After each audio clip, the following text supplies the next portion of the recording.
Hello students, it's your first class of business studies and we're starting the first unit, that is evolution and fundamentals of business.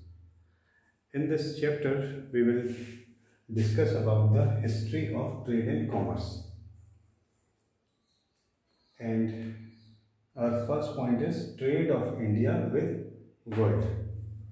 So in the history subject of class 10th or 9th, you have studied about it. We have just to remind about the historic events, or we can say archaeological evidences, which shows that we have been in the trade since thousands of years, and with different part of the world we have a good trade relation, like with the Mesopotamia or Egypt, we can say, and China and European countries through the Silk Route, and through the coastal route we have the spice route also. It is known as spice route.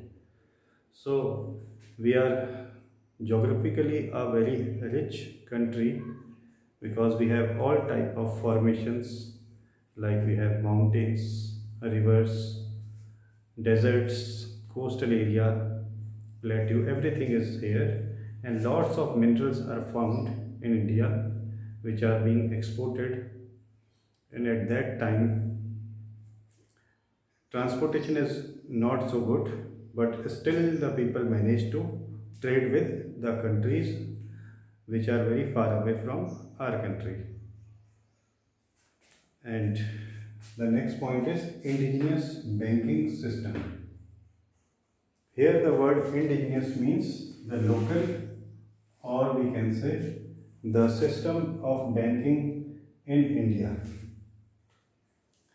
Nowadays we have very advanced system of banking. We can easily pay anything at any time at any location. We can buy things online, we can sell things online, and we have lot of platforms for selling, buying and making payments. But earlier it was not there. We have the barter system, and in the barter system you all know that goods are being exchanged with another goods. Why it is there? Because there is no evolution of the currency. So when the currency is developed, then our banking system, or the financial system we can say, moves on very fast. We have gold coins, silver coins, and many kings engrave their own coins with their picture and their seal. And we are following the same pattern nowadays. Instead of kings, we have now RBI governor, whose signature is put on the currency notes. So the banking system moves from the barter system to the banking system, means currency was developed, and later on for credit transaction, only for credit transaction. Cash transaction can be easily done. If you have cash, you can buy anything and pay through the currency. Notes were not there, but coins were there with different denominations. So for cash transaction there is no problem, but for credit transaction, so you have to remember that in hundis we use the credit transaction. It is used as an instrument of negotiation between buyer and seller for credit transaction only. Suppose A and B are two persons. A sell goods to B, B purchase goods from A, purchase on credit.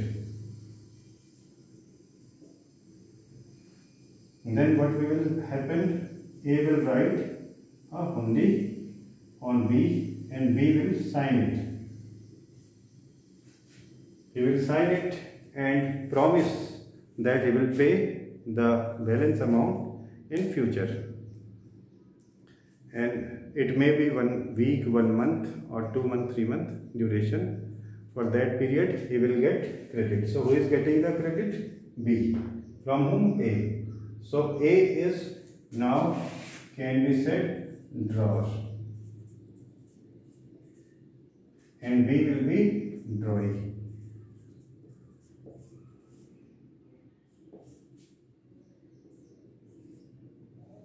And one more term is there, that is payee. If B make payment to A, then payee is A. Means A is drawer as well as payee. But it may be possible that there is a person C to whom A owed some money, means A has to pay some amount. So he can order B to directly pay to C. In that case, C will be the payee. And this process of transferring the payment is known as endorsement. So in hundis, endorsement was also possible. Now there are various types of hundis. So we will discuss them.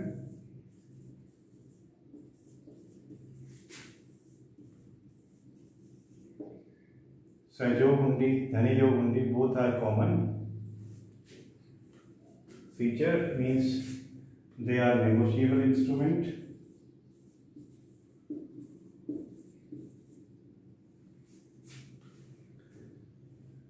And in these hundis, we have to make a promise to the drawer of hundi that will make the payment after a certain date. So you have to know about the, first of all you have to know about the negotiation. They can be used instead of cash, that is negotiable instrument. And in India we have Negotiable Instrument Act which govern nowadays these type of transaction for bills of exchange. Then next one is Farmanjog hundi. It is drawn for a particular person or to his order. So it has only two conditions, that either the payment will be made to himself, the drawer of the hundi, or to the person who he will mention in the hundi, whose name is written on the hundi. Then next type is Darshani hundi. It can be used as sight hundi. Sight hundi means, suppose we have given a period of 30 days to the drawee. Then after 30 days, whenever we will see the drawee or B, we can present the bill or the hundi to him and he will have to pay it. That's why it is known as Darshani. Next one is Jokhim hundi. It is different type of hundi which is not negotiable. Not negotiable means which cannot be transferred to some person, and as well as it has a condition, then only the payment will be made. Suppose A and B are there, A sell good to B and B sign the hundi, but he will pay to A when A met a certain condition.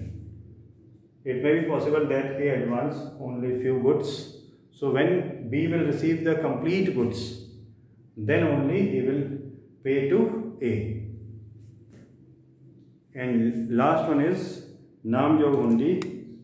It cannot be endorsed. Endorsement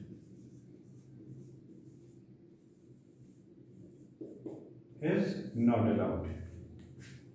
So basically you have to remember the name of the hundis and their basic features. Not too much about these in detail because they are not now in practice. So we can recall them. First one is Sahjog hundi and Dhanijog hundi, both are negotiable and they have common feature of hundis. Then Farmanjog hundi is only made for a person or to his order, means to whom he will assign a particular person that you can pay to him. Next is Darshani hundi, that is at sight hundi, and after the expiry of period, whenever we present the hundi to the we can say drawee, he will have to pay the balance amount. Then Jokhim hundi is not negotiable and it has a certain condition which must be met, means it is a conditional. Other hundis are non-conditional. It is the only type of hundi which have a condition. So it is different from others. And Namjog hundi is a different type where endorsement cannot be done, means we cannot pay the amount to third party. Only the drawer will receive the payment. So I hope you have understood a little bit, and if you have any query you can ask me in Google Classroom. Thank you, student.